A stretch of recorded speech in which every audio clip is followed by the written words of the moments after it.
This one is a panel discussion that would focus on policy, regulation, and investment attraction.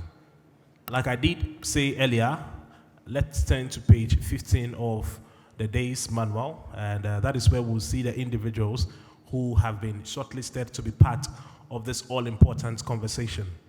Except that two of them are not immediately in our company, and so we shall do with only three. To moderate the conversation is Engineer Wisdom Gomashi from the Minerals Commission. Please put your hands together for Wisdom as he comes up stage to be the moderator for this all-important session. The discussants for the session include the founding partner and lead consultant of Robert Smith Law Ghana, Bobby Banson. A round of applause for Mr. Bobby Banson. We are back from the break. Can we show some more energy, ladies and gentlemen? A round of applause for Mr. Bobby Banson. Thank you. The founder for the Women in Mining Ghana is also in our company this very afternoon. Georgette Banson Sechi-Addo also joins us. Please put your hands together for Georgette Banson Sechi-Addo. Then finally, to occupy the very last, but certainly not the least of the seats, is the Chief Executive Officer of the Petroleum Hub Development Corporation, Dr. Toni Aubynn. A round of applause for Dr. Toni Aubynn. Ladies and gentlemen, in a matter of 20 minutes, I will leave you in the more than capable hands of Engineer Gomashi to steer this conversation. So, of course, while the engagements are going on, you can note your questions because we'll cross over to you as well. Over to you. All right. Thank you very much, Mr. Shandorf, and to our guests this afternoon. You are welcome to this panel discussion, which is going to be themated around the issues about policy, regulation, and investment regarding Ghana's mining sector. It's going to be a joint affair. The panel will share their opinions, and respectfully, if there are some ideas, we will pick them to make the discussion very, very, very, engaging. But to start, we all know what Ghana stands for. Regarding mining issues, the importance of mining to our economy, regarding both small-scale and large-scale mining activities. So we're gathering here today is a matter of our survival and sustainability as a country. Driving straight to our panel discussion, I welcome all my discussants this afternoon. I can see my father, Dr. Toni Aubynn, and my big auntie and my senior on the panel. So zooming straight, the discussion is going to be about policy, regulation, investment, how these three thematic areas are going to be playing together to position Ghana still as the best mining destination in the African continent. To start with, I think recently the government is doing so well, trying to review our mining policy, and once they are done, they'll zoom to the Mining Act, trying to make sure it fit for purpose, fit for the times in which we are now. This will be a teaser. Respectfully, I will throw the question through. What gaps are we foreseeing, specifically within these two documents, that we think we should put more focus on before we go into our main discussions? Thank you. I'll start from Mr. Bobby Banson. Thank you very much for having me. I have had an opportunity to look at the draft policy, which I think it should still be available on the website of the Minerals Commission. And then it's... Hello? Okay. I've had an opportunity to look at the draft policy, which is, I think, should still be available on the Minerals Commission website. And looking at the history, you would see where we've come from in terms of our mining. With a policy that is still there, because it's still work in progress, so it's not finalized yet. I think the major gap, as I see it, it's moving from touting the rhetoric, local content, local participation, to local ownership. I think it's very key for me. We have, over the years, we started from the position where we said small scale and artisanal mining should be restricted to Ghanaians. I think that over the years we've had enough capacity, technical and financial, to be able to move beyond that and then consider looking at some minimum level of local ownership, even in the large scale mines and beyond. And looking at the draft policy now, I did not see that being pushed there, and it's something that I am looking forward to us discussing this afternoon from my perspective. Thank you very much. Madam? Thank you very much for the question. I would like to clarify that I am not the founder for Women in Mining. It's a group of women who came together to found it, and I was asked to be president, so I am the president for Women in Mining in Ghana. So from my perspective, generally, I think that because of where the world is going, and we are looking for investment, ESG is one of the biggest things right now globally. And within the ESG, we want to push for policies that actually favor female participation in the mining, the full mining value chain. Currently, for the large-scale mines, according to the Chamber of Mines, we are doing less than 12%.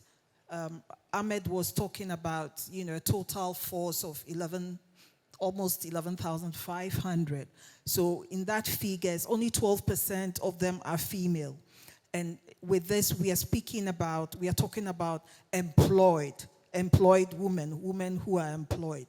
There are initiatives, maybe we'll come to that. So anyway, I'll leave that.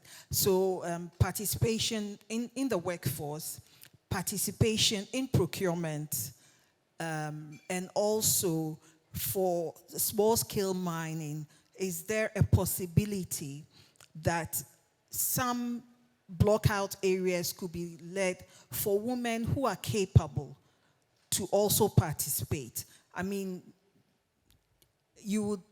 the law is gender neutral. It's not saying that women should not participate, but we all know some of the challenges that makes it necessary for us to help them,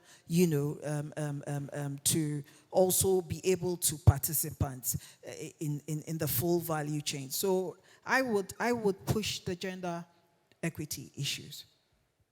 Thank you very much for that perspective. Thank you. Okay, thank you very much. I was wondering what I was doing here, coming from the petroleum hub. So I felt I was lost. But my very good friend and brother, when I resisted from coming, he said, look, you have some information to share. There's enough that you have to share, even if you are at the petroleum hub. And I couldn't agree with him more. Particularly on the, if you look at the mining policies, I am intimately involved. In fact, I was involved in developing the policy. If you look at the date when it was done, I was at I was a regulator at the Minerals Commission. And I think 10 years after that, I believe it is time to have a comprehensive look at it. So timing is right. But in terms of policies and regulations, there are a lot of things that this new reviews brings on board. In fact, there is this a rare opportunity for us to address some critical questions of taxes, some critical questions of benefit distribution, some critical questions on local content. As I may look older, but Bobby Banson is my senior.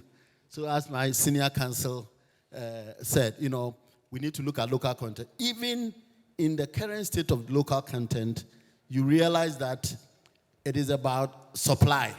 So when a Ghanaian brings something to a mine, As long as it's from a Ghanaian, it's a local content, which is fine. But it doesn't do much for our industrialization. It doesn't do much for import substitution. I think the whole idea is for Ghanaian manufacturing to fit into the value chain and not mere Ghanaian going to China, bringing the things and supplying. We are happy that Ghanaian will get the value out of it, but for our development, broader development, I think the issue of industrialization as part of local content must be, I expect it to feature in the law. And of course, small-scale mining, which I call my baby, I believe that there's a lot we can do with small-scale mining. If you look at the law, it doesn't define what small-scale mining is. It only tells you who should participate in small-scale mining. That you must be, I think, a Ghanaian, 18 years or so, you must have 25-acre land and must be registered. I mean, all those things, they are not detailed enough for us to address the challenges. The issue of recategorization, I mean, what we see outside is more than small-scale mine, but people run and hide under small-scale mining when there are issues. So these are some of the things that I'd expect to change under the new legal framework. Thank you. Okay, thank you very much. I think this has really set the base for our discussion to kickstart. My first point, we'll start from the investment aspect of BIT. Recently, there have been conversations from government and also concerns, and also some response from industry players regarding government's decision considering to reduce the ceiling of the mining lease period from 10 years to 15 years. Personally, I agree with government because I believe it will give room for government from time to time to not to bully the companies, but to make some fiscal changes. Because today when finance minister goes and read a budget that we are paying this tax, the tomato seller is affected. But sometimes due to some of these stability activities, such multinational companies are a bit protected. There is also a school of thought that also hold some views otherwise, which needs to be looked out for. So I'll start from Dr. Toni Aubynn to critically share his opinion on this issue and how it will position Ghana still as the best investment destination for mining activities. Thank you. Thank you very much. I would start by saying that investors are cowards. They would only go to where they feel safe. And investors are not only foreign investors, they are also Ghanaian investors. Sometimes we think to be an investor, you must be a foreigner. But Ghanaians are investors ourselves. So policies that we make, we should look at it as something that may affect both Ghanaian and foreign investors. I know that in the 80s, when government was coming out of the structural adjustment program, Ghana needed to do a lot to woo investors, for which reason a new mining law was passed, the Minerals Commission was established, and many other things were done to attract investors. The issue of development agreement came up because we wanted to use that to bring in $500 million. If you had that, then you get that. So for me, if the threshold could be increased, it might also be a source of attraction. I mean, if the threshold could be increased to say that instead of 500 million, you have to bring 1 billion, or you have to show that you are investing 1 billion in our country, it is something that would be attractive. And that within the period, and government has done well over the years to respect all the tenets of those requirements. Some companies have complained though, but generally you see that government have respected that. So rather than take it off completely, I'd rather ask for an enlargement in the threshold. So but let's bear in mind that we should not do anything to push out both local and foreign investors. Ghanaians are also investing outside. Let's know that. Thank you. Thank you very much. I'll take some perspectives also from the other panelists here. Okay, thank you. Ghana is not the only country with resources. If we look at West Africa, Ivory Coast, all of the countries, they all have some mineral reserves. I think that one of the things we have going for us now is the insecurity in the region.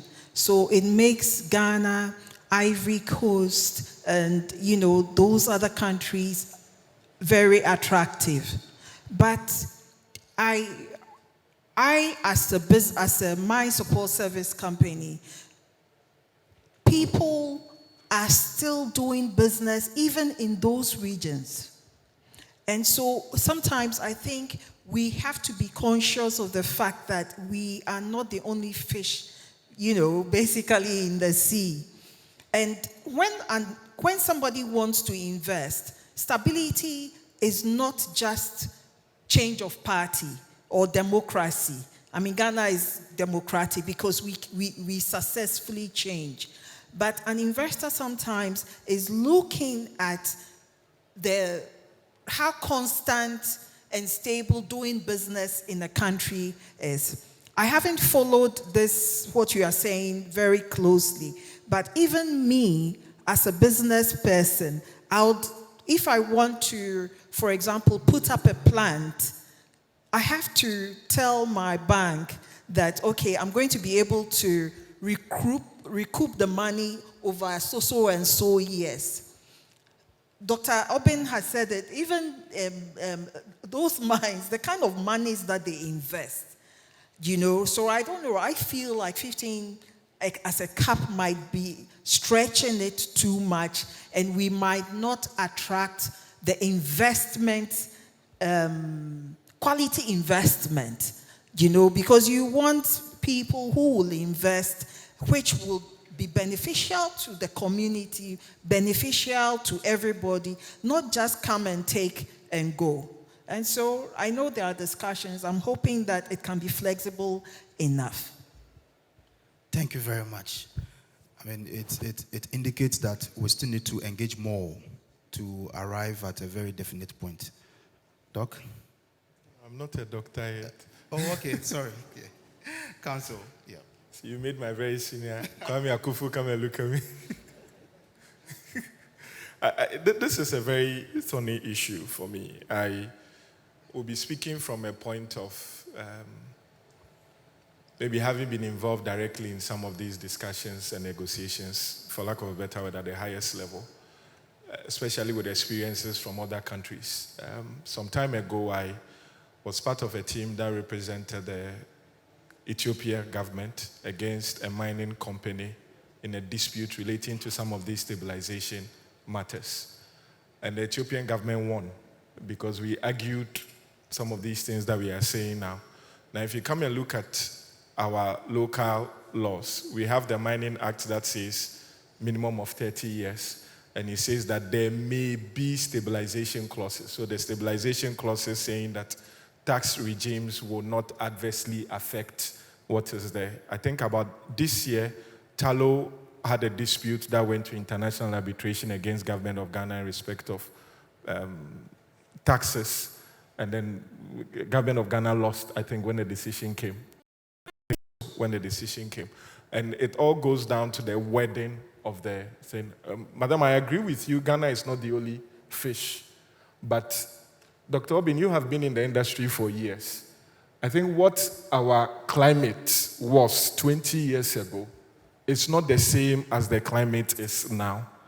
I think we should approach the negotiation table with some of these things with a more,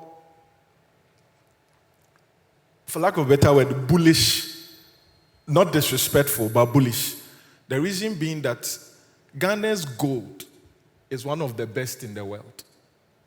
Anglo Gold, I think Anglo Gold was able to list on the stock exchange years ago, doing only this. If you look at all the top mining firms in the world, 6 of them are in Ghana, or 10 of them are in Ghana.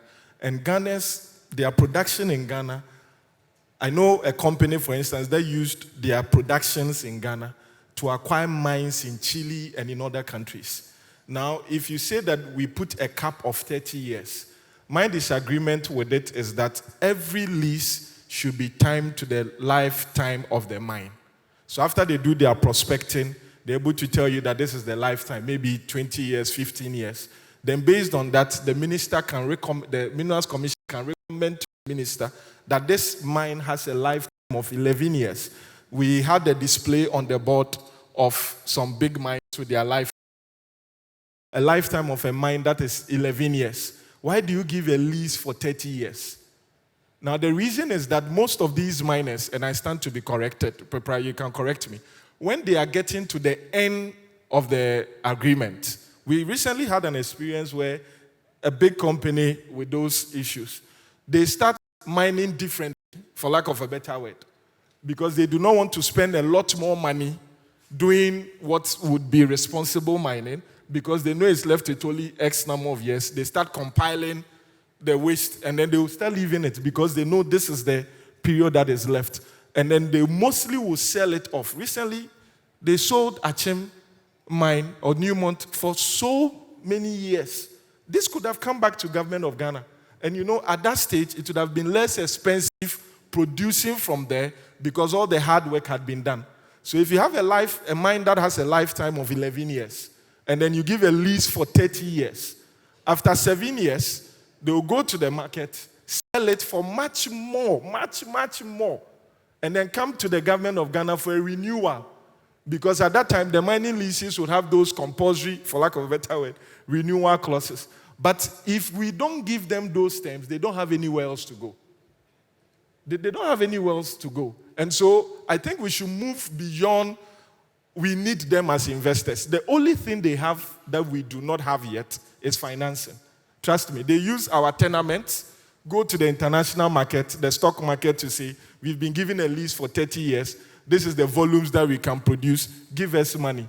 But if the government decides to take a conscious decision to let Bank of Ghana, some of the big banks, say that if it is a Ghanaian trying to take a lease, let the interest rate be this amount, we can match them boot for boot on the international market to develop our own mines. Okay.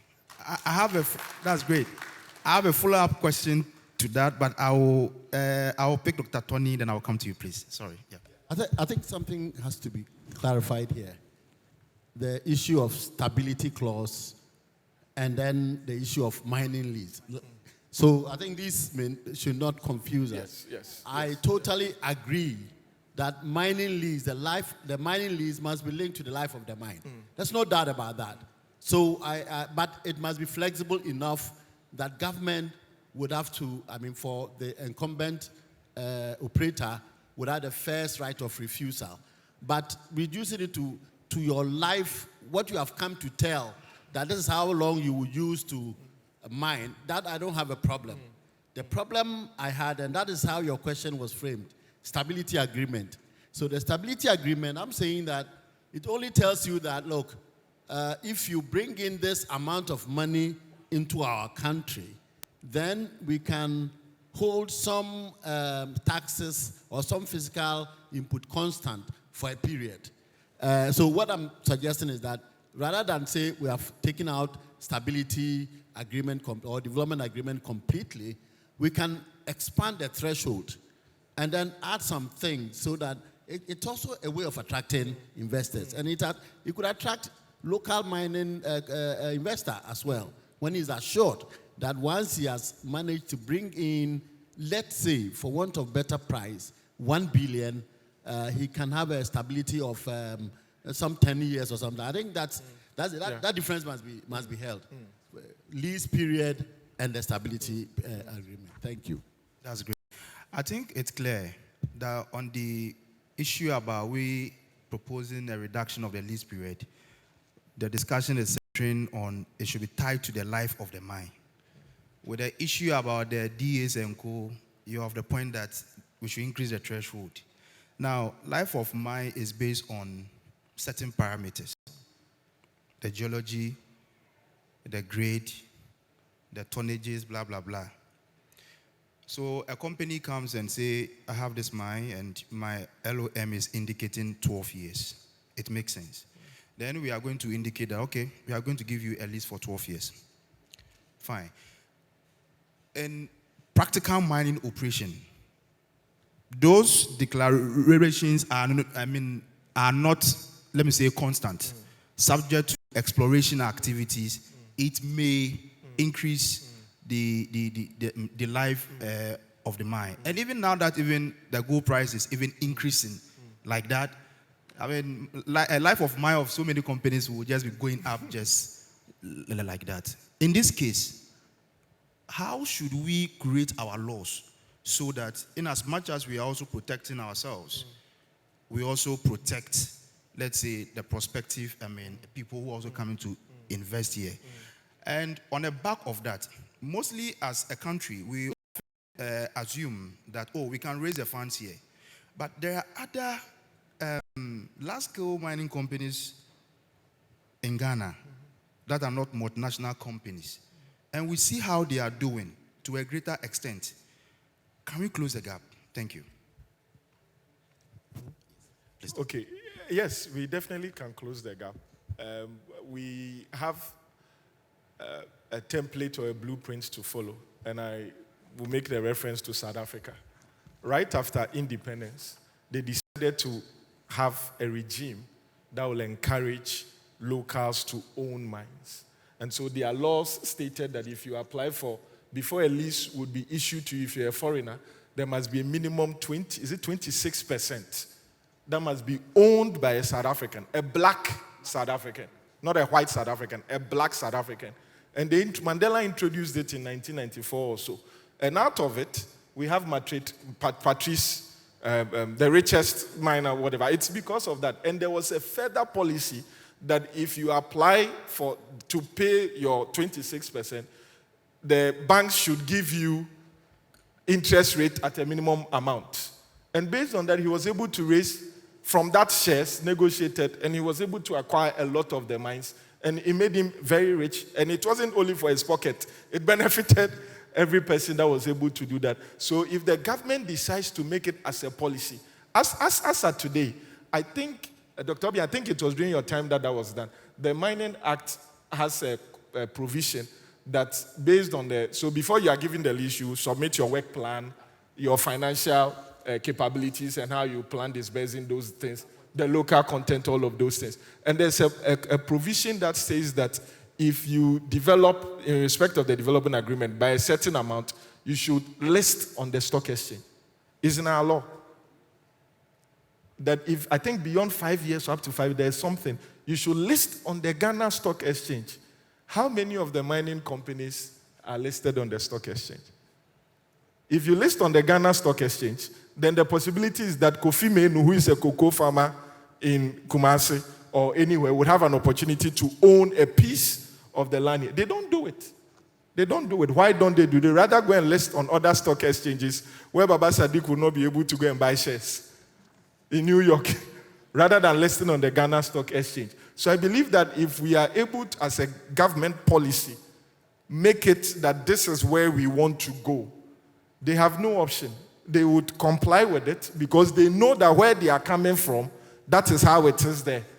And then we'll be able to meet them some way.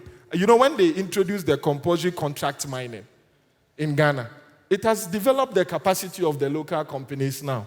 And so if we introduce a policy that will promote local ownership vis-a-vis local content in terms of supply and those things, over 5 years, 10 years, we will develop local capabilities and capacities to own these That's things. great. Powerful point made here. Madam, can you come in?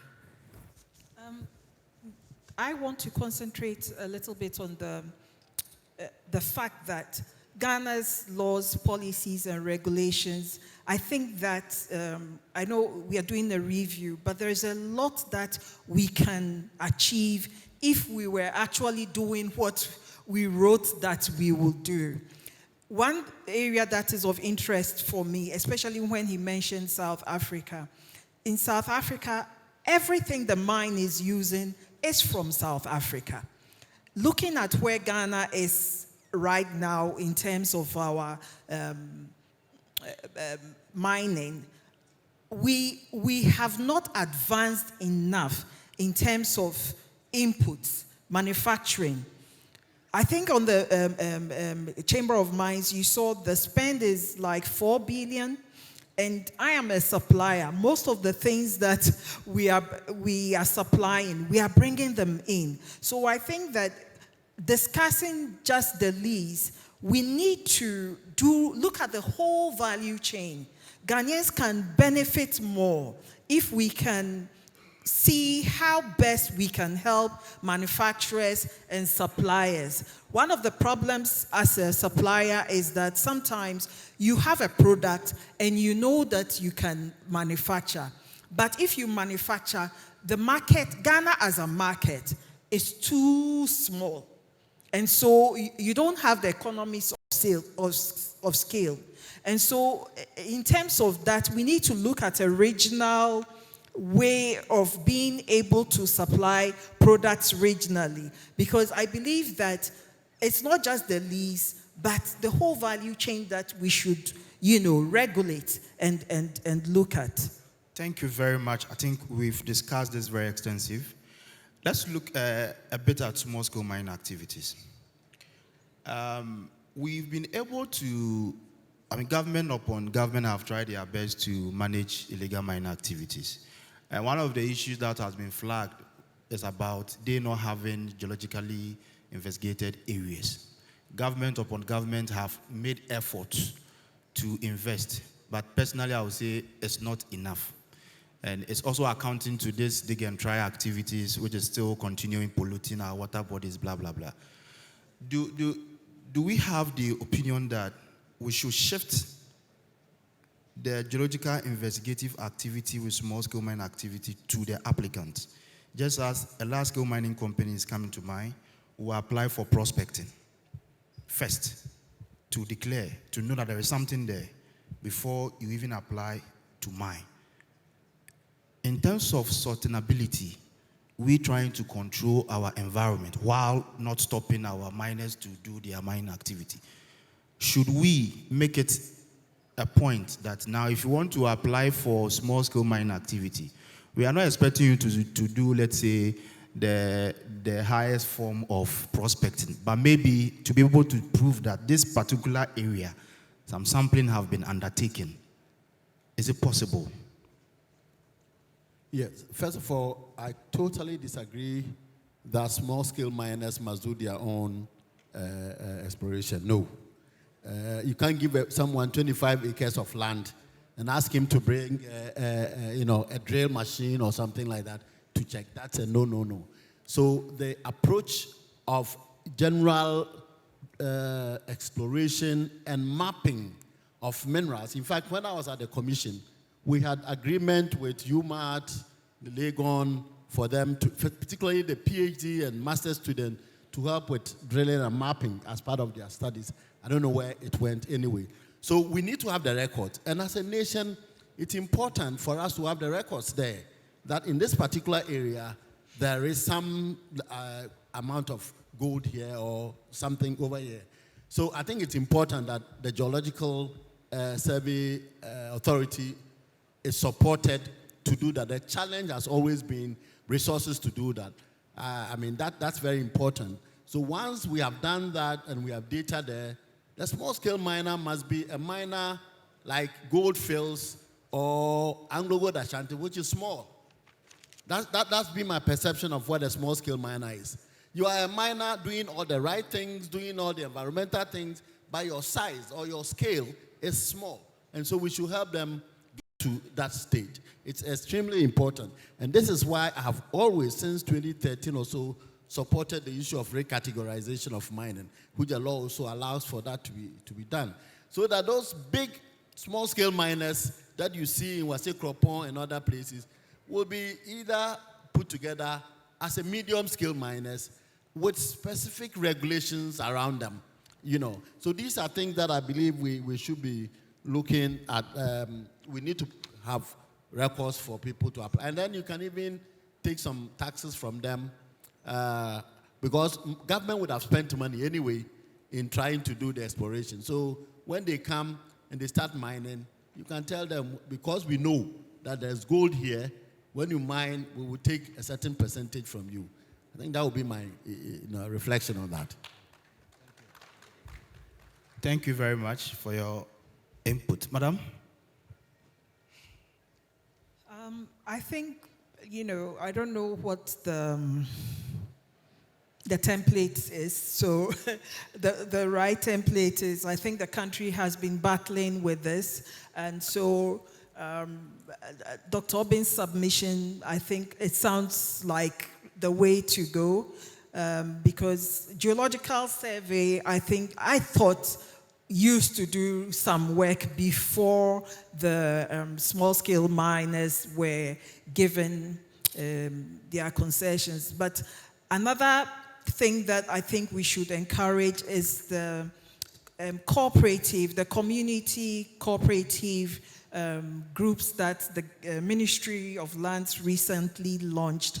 I think it's a good way because it helps to formalize. And so before they are given the concession, some work should be done, and it will help with control, because environmental degradation in the small scale doesn't just remain with small scale. It's a brand Ghana. Thank you very much. I've been asked to wrap up, but before we move to the questions, I would like us to finish on local content and participation. And I'll start from Council. I mean, in your opening statement, you touched a bit on this. How, in your opinion? I once reviewed a mining company's annual report, and the report indicated that actually they did about 90+% of their procurement locally in Ghana. But I decided to check again, and it was just 2.3% that was within the mining catchment community. So though, well, it is done in the country, but the catchment communities are not getting that kind of like value from the activity. That's the local community aspect. In terms of the direct participation, where now the country is yearning for Ghanaians standing up to own mines, in your opinion, how should we go by this to achieve the vision we want to achieve? I think it will boil down to building capacity. Financial and technical, and even though it's a private sector, I think the initiative must be taken by government straight away. Government must be able to, in this new policy and in the amendment or the new law that will be passed, should be able to be firm to ask not only the mining companies, but all the companies that contribute to the value chain, so the banks especially, GRA as well, to be able to give some slack to local companies too, because we are beginning a race, 100 meters race, where our competitors are already at the 50-meter line. So you cannot expect, this is a stage where equality is not equity. So the government must be intentional about, for example, saying if Mr. Pepra comes to you with his company that he wants to supply Anglo Gold, and ordinarily you give a loan at a rate of 38% if it is, 32% if it is CDs.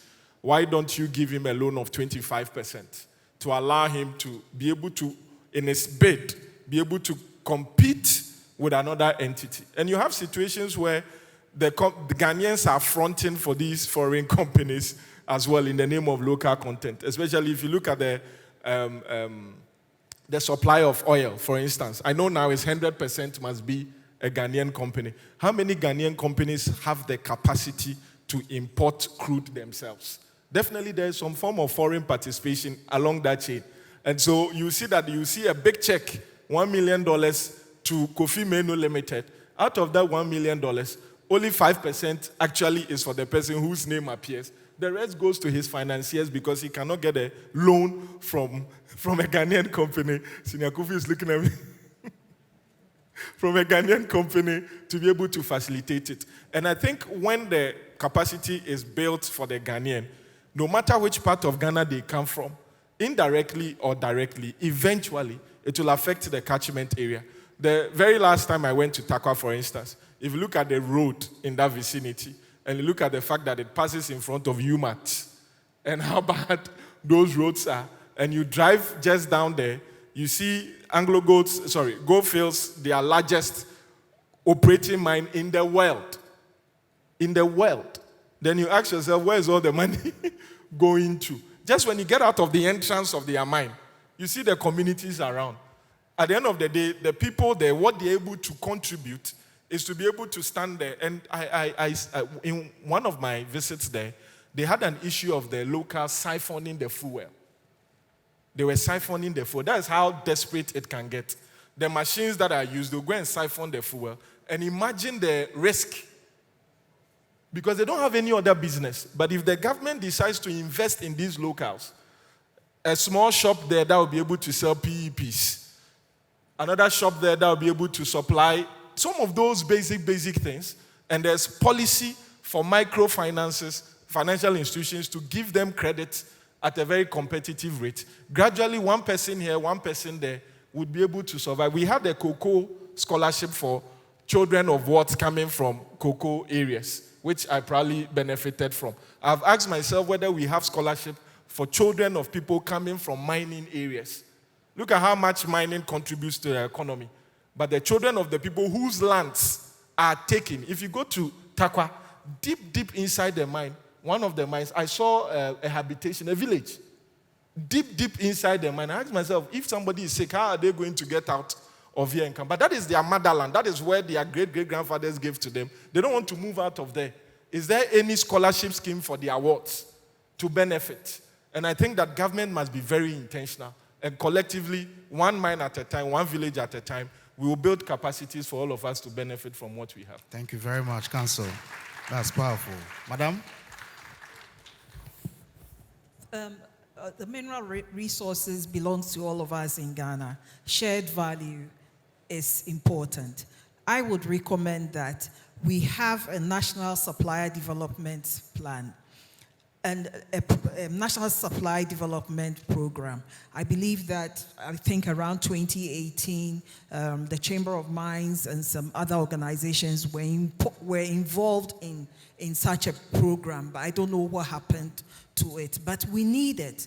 And this program should have capacity building, training, everything. It should take into account people living with disabilities in communities, women, youth, everything.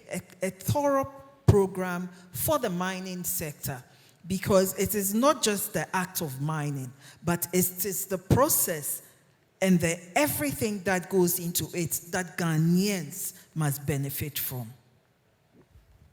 Thank you very much. Very clear. Doc? Okay, thank you very much. I think that I stand by my first position, that we must move away from supply of goods to manufacturing. It's extremely important, and this government must incentivize for that to happen. I remember some companies tried to support the development of steel balls, and I think they were supported by one of the mining companies, I think Goldfields, to do that. Then there was another company that came to Tema, wanted to establish, I don't know where they are, but I think we must be deliberate about that. Okay. Now, secondly, local ownership must be local content. Local content must be local ownership as well. So there's no difference between local investment and foreign investment. As long as there is investment. Common denominator is investment. So we should give priority to our entrepreneurs who have ability to bring capital to own mining, because these are natural resources that, if properly managed, it will help us. But I'm not averse to government participating in mining. Personally, I'm not averse. And Botswana gives me this encouragement. In Botswana, the Botswana company has, I think, 49%. Government has 51%. But it's not free carry interest.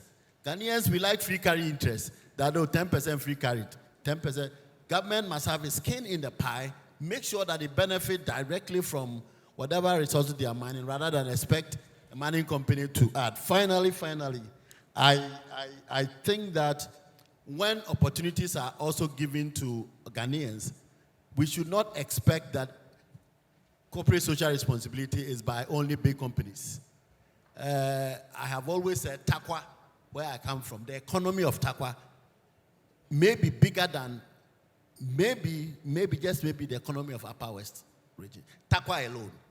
So, and that economy is being generated by the mines over there.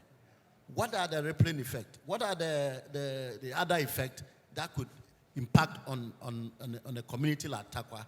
Sometimes we overly depend on the mines to do that, but we can have an omnibus, a broader approach to ensure that all economic activities going on in, let's say, Takwa also benefit everybody in Takwa. Thank you very much. Okay, thank you very much, my panelists. We've been discussing on the policy, regulation, and investment activities. And in summary, discussions actually touched on we should tie life of mines to our mining lease period. With the DAs and the stability, we should look at increasing the threshold and looking at other best practices. Madam also spoke about we should prioritize some gender activities in the ASM. And I agree with you, in Tanzania, under the STAMICO, they are doing something. Council has also made a very good point also for the local content and the participation. And at this point, we'll leave it to the MC for our audience to also come in. Thank you very much. Thank you. Yeah, thank you very much. Please, let's put our hands together for that well-moderated conversation. Please remain seated because we are sure that the rest of our audiences may have some questions or contributions. I see a hand up. Is there any other? Okay, I see a second here. There is a third, there's a fourth. Jesus Christ. Okay, that's fine. Let's go for the very first one. Can somebody do us the honor of passing the microphone around? You mention your name, you indicate your organization, and then you continue with your question or contribution. Questions more preferably, actually. Good. So my name is Che Kojo Yamwa. I'm in civil society, but my background is extractive metallurgy. One of the key things that every investor in the mining would be concerned about is what the investor came for, the gold, the concession. The discussion about how illegal mining affects that is very key. How do I, as an investor, ensure that there will not be encroachment on my concession? So that is one of the few things that we need to discuss to ensure that if I come and invest, I am secured. And I, as an investor, would not have to be spending on security. The other point is that there is the need for geological support for small-scale miners, and then also extractive metallurgy, or a pool where resources of such can be pulled from. I have done some work for small-scale miners, and you notice that most of them have difficulty even tracing the exact ore. So mostly it's diluted by the overburden. So if there is resources from government or a pool of experts that they can rely on at maybe a negotiated fee later on or something, that they can be sure because they are not going to do prospecting. The other point is that a lot of the gold is being lost because of poor recovery. So we need to ensure that there is that services. You see a lot of the manufacturers along our road doing the shaking tables. And it comes at an angle. I've engaged a lot of them. They are just doing it and supplying our small-scale miners. It depends on their ore particle size. If not, you lose a lot of gold when you are out there. And these are areas that we need to look at. I think that during the gold board discussion, there was some incentive of technical support. I don't know how that can address this, but it's very important for investors and also addressing Galamsey. Thank you. Right. Thank you very much. Thank you very much. Clearly, that was not a question. That was a contribution to the discourse. We are grateful. Questions, please.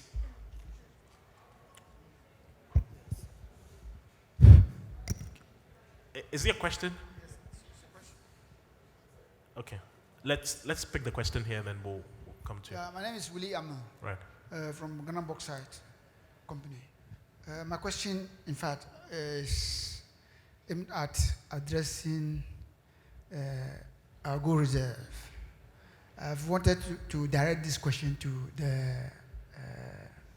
the boss of the gold board, but unfortunately, I think he's not here.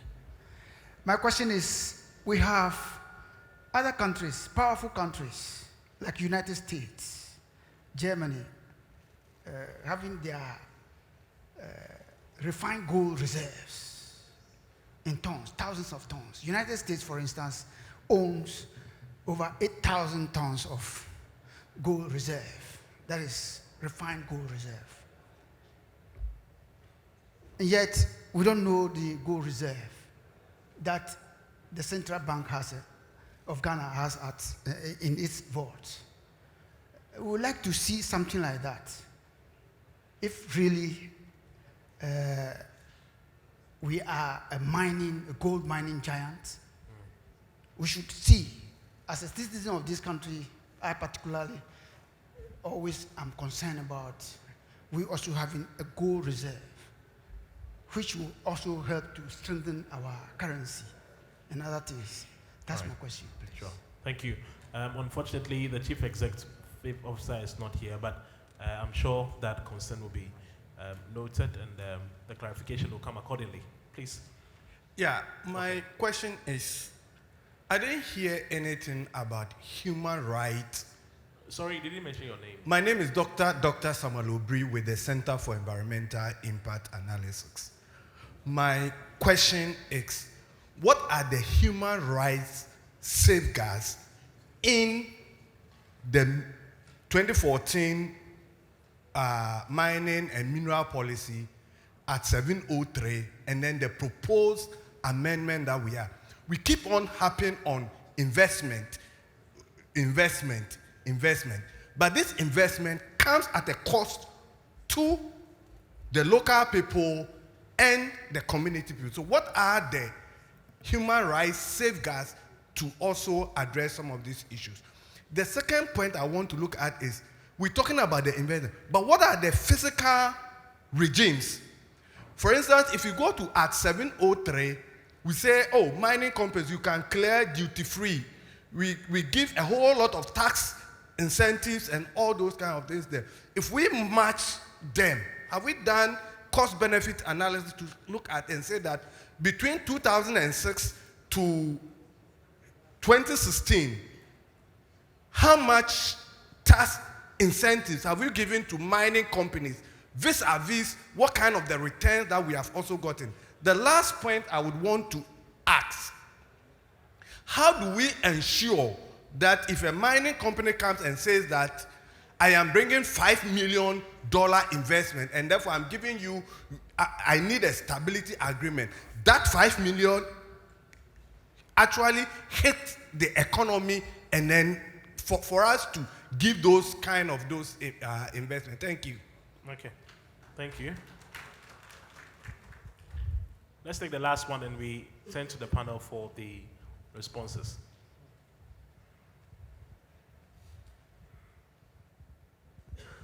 Thank you very much. My name is Ahmed Nantokma. I work at the Chamber of Mines. I just wanted to provide some clarification on some of the issues that have been raised. Especially, Georgette mentioned the supply development program. That is something the Chamber was working together with the IFC. And then we are still in that loop, trying to make Ghana a hub for mining. Like you said, if you pay local content and they export all the money, it doesn't stay here. But if you support manufacturing of mining inputs, then it stays into the country. And the stock exchange listing, it's good to say they should list. But you see, people list on the stock exchange because they are looking for something. Maybe they are looking for money. So at the stage of exploration, then you can get people to be listed and then you get involved. But when the company is matured, it has all the money, it doesn't need extra money, you coercing that company to list on the foreign exchange, stock exchange will not work. So we believe that if we want to be part owners, then let's identify companies at the exploration stage, invest in them, and then once they list at the stock exchange, people can buy shares so that when the company grows into a big company, they can then benefit. But a company that has already enough more to invest, I don't think a company will be willing to invest. And the scholarships, mining companies do provide scholarships. I know we can give you more details. But I'm sure looking about government itself doing that thing. I think, yes, government should play a role in that. If the government supports mining companies, then we can provide more scholarships for people. And the roads in mining communities. I mentioned the utilization of royalties. I mean, you go to Takwa, let's compute how much money has gone to Takwa from mining vis-a-vis how much money has gone to Takwa through the common fund. And let's see what the money is being used for. Right. So if you're asking the question, let's make sure that government also plays a role to support what the mining companies are doing. Thank you. Thank you. We'll come back for the next round of questions, but in the meantime, let me turn to the panel. This is my capture of the questions from Dr. Aubynn. So he's interested in the human rights and safety guards in the new mining policies. Then again, the tax incentives that have been allocated. Then also, how do the investments directly benefit the economy, if I got that capture as well right. So that's to you to respond, then we take the next round of questions. Okay, so I'll try and attempt, and the panelists to also add to that. If it's about the gold reserves with the central bank, I stand to be corrected, but I think there was a publication about some few days ago about 36 tons currently. That's what Ghana has at the central bank. And with the issue about human rights and safety guards.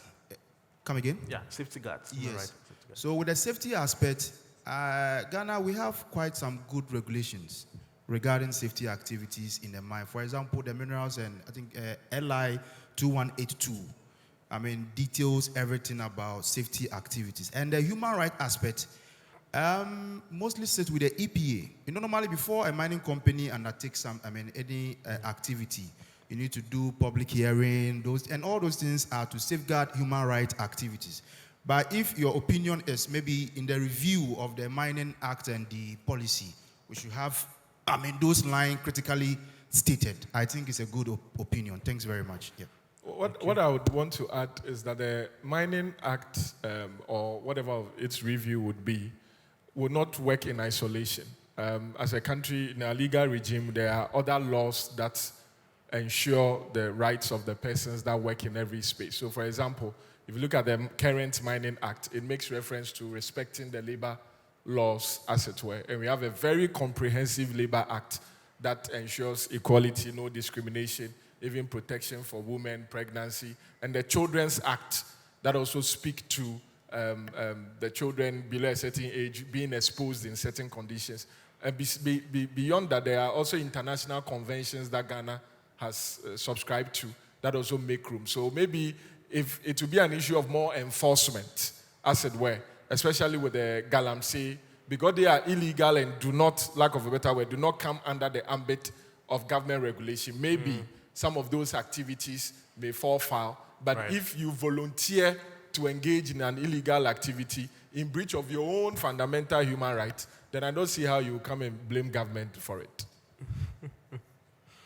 Any more? Okay. Yeah, Dr. Aubynn. I think for human rights, senior counsel has addressed that very well, and nothing has to be added from my side. But I believe that the impact of those investment on the communities, on the people, there are areas that we need to look. I recall when I was at the Chamber of Mines, and I have a very strange background. I worked with the Chamber of Mines and then worked with the Minerals Commission, so a very confused background, so to speak. But I remember we were pushing for what we called offset. The offset was, why wouldn't you allow mining companies to do an asphalt road somewhere and not pay the royalties at a certain... You value the cost of an asphalt road, technically supervise that, and then they do it, and it is offset by the royalties that they should pay. So roads will be developed in advance of even getting the royalties. So these are some of the things that will make communities feel direct impact of mining.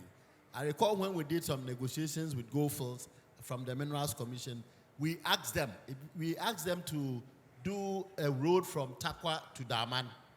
Those say that I come from Daman, that is why we asked them to do that. And they willingly committed about 33 million to do an asphalt road from Takwa to Daman. It doesn't take you anywhere though, but at least when you go to Takwa and you want to go to my village, there's a road that go there and it's asphalted. Now when I want to go to the next village where I buy my cassava, I can't go. So this is where the signages between the mining companies in the area, for instance, there is a Champim mine over there, and government should not be left off the hook. And I'm talking about the state generally. Now, because government also say that companies pay taxes, companies pay this. So when they get that, they should focus on the fingers that feeds us. You know, you take money from, let's say, and for want of better location, let's say Namdini or Daman, you have to bring some money back to Daman. So the people will see that, oh, this road was done by government and government has listened to us. I think that is the way we need to look at it. I believe that's basically. And then security, investment security. I said investment, every investor, be it a foreign or local investor, needs safety of their investment. So it's about enforcement of the laws, regardless of the operation of some other form of mining in the backyard. But we need to enforce the law to ensure investors, local and foreign, would also have their assets protected. Thank you. Thank you. We'll take the last round of questions or contributions. One. Okay.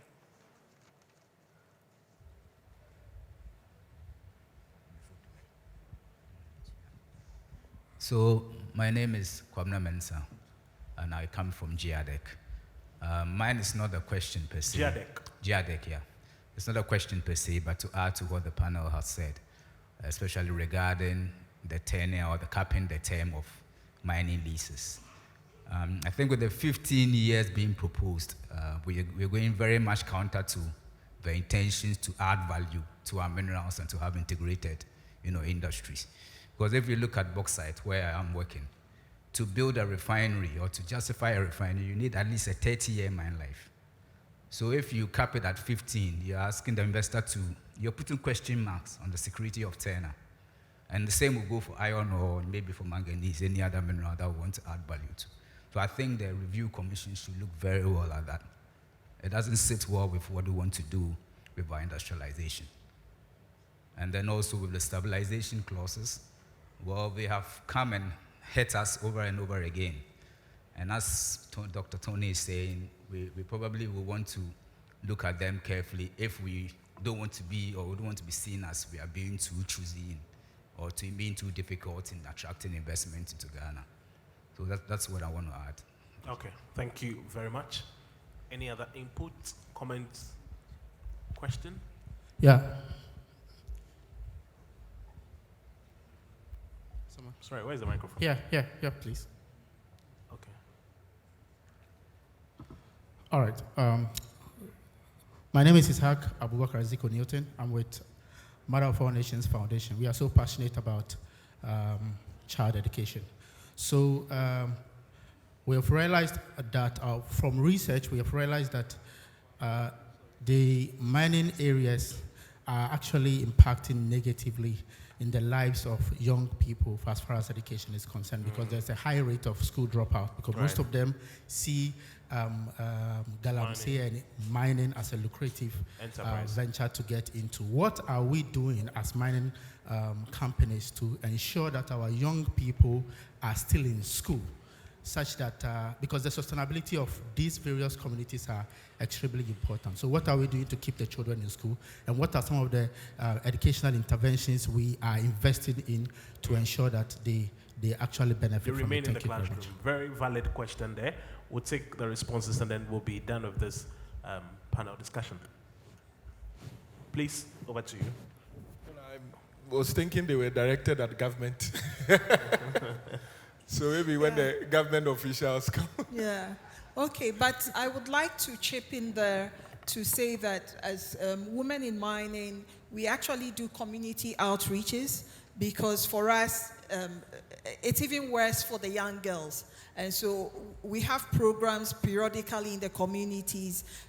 We get female mining engineers to speak to the young girls and show them what the possibilities are.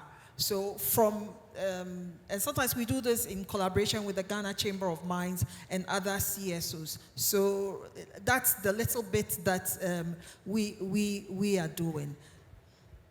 Let me attempt to maybe add a bit of flesh to this particular question. Perhaps the entire essence of schooling maybe is to make a fortune. Perhaps that is the impression. So if already I am making that fortune, what becomes the incentive for me to go to the classroom? If already I'm earning in droves, what's the big deal? Yeah. This reminds me of someone who said, I go seek for education for seecation. So if I have seecation already, why do I go for education again? Exactly. So that's quite interesting. But I think we need to separate what happens at the informal mining side from what happens at the formal mining side. In fact, my own experience suggests that in most of the formal mining areas, schools are built. Some of them even support teachers. I also know that scholarships are established. I mean, I was involved in the establishment of the Goldfields Ghana Scholarship Scheme, which I'm told has supported a lot of people. So in the formal area, they could do more, they could build more schools, but I think in that area, maybe we don't face that challenge so much. If we don't do that and segment that, our solutions will be thought to be mining areas. In any case, it is more the informal areas where we need to have a strategy to address education. I agree. There's a study that suggests that a lot of the local young boys and girls are dropping out of school just to go and pursue education. So I think government must focus on that, and I know this government is seriously focusing on education and taking people out of the galamsey. I think the whole idea of, I don't like using the word fight, but let me say fight against galamsey is also to pick people out of galamsey and put them in the classroom. Mr. Banson, before we come to you, hello, Chamber of Mines, you did indicate the tertiary fund. How does it tie into this? Is it in any way an incentive in this particular respect? Can they bring it back, just to be sure? Yes, so the fund goes to the UMAT. You know, UMAT is one of the foremost training institute for mining and related subjects. Right. So it goes to UMAT, we use some for infrastructure, we use some to support students as well as faculty. So everybody can benefit. But I know that every mining community, every mining company, they have these scholarship funds, they have foundations, trust funds, managed in part by the community.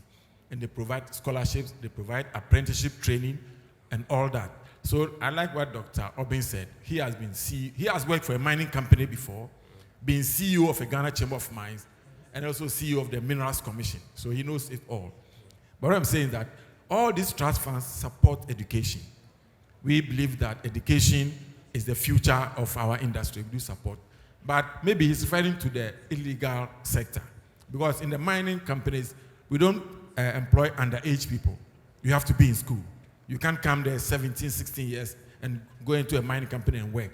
So those people are supposed to be in school anyway. So they don't make the fortunes from the mining companies. They make the fortunes from the pit, which is very dangerous to their health. So I believe that we all should support putting our children in school. So the education fund is just an overall fund for the UMAT, right. But companies do that individually as well. Oh, thank you. We needed that very important and to fair to government, the Minerals Development Fund also contribute some resources for education in those, and then I think MIF also has a contribution to that. So from government side, I think there's some effort in that direction. The MIF also have a fund for females who want to do mining. If you're from a mining community and you want to go to UMAT, MIF has a scholarship as well. And all of that is coming from government. Yes. I think we have to clap our hands for government. I mean, government is doing very well. Finally, government is doing something. Mr. Banson? Okay, right. So, please, okay, the companies as well. I mean, it's a joint collaboration. If there's no other input, The only risk we have here is that normally at forums such as these, when we allow for participants to go on lunch breaks, they don't come back again. That's the only fear we have now. That's the only impediment facing us now. You see, someone is being called already. If the person goes out, the person will not come again. See, so you see, my fear is valid. But I think we can have a very good agreement that when we go for lunch after here, we'll all return because there is another very important conversation. Can we pledge? Can we all pledge? How many of us are pledged? If you don't pledge, you can go out and go and eat. I think that's the agreement. Okay, on that note, please, the ushers would give each and every one of us a lunch coupon. We should be back here in 30 minutes. Thank you. Enjoy lunch. Bye. A round of applause for the discussants anyway and the moderator as well. Very enthralling session. But there is more after the meal because man shall not live by bread alone anyway. So let's go and come.